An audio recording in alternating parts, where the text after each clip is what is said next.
Hello বন্ধু, welcome back to my channel, welcome back to my another blog video.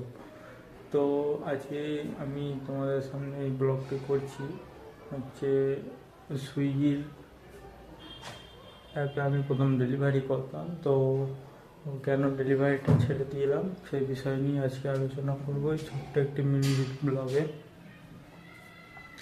তো আমি সুইগিতে delivery boy কাজে লেগেছিলাম।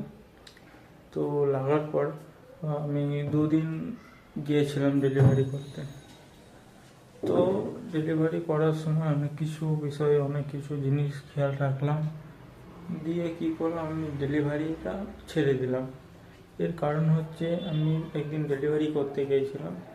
তো একটা অর্ডার এসেছিলো, অর্ডারটা অ্যাকসেপ্ট করার পর কাস্টমার ফোন করেছিল। কাস্টমার ফোন করার পর বললো যে অর্ডারটা আমার লাগবে না, ক্যান্সেল করে দাও। তো ক্যান্সেল করার পর আমার অর্ডারটাই যা পাচ্ছিলাম মাত্র 20 টাকা। প্রায় 3 কিলোমিটার যেতে হতো রাস্তাটা।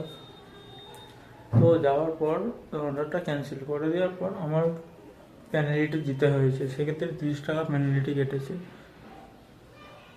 2 নম্বর কথা, আবার যখন আমি অনলাইন ছিলাম তারপরে যখন ডেলিভারিটা আবার একটা এসেছিলো, সেটাকেও রিজেক্ট করলাম।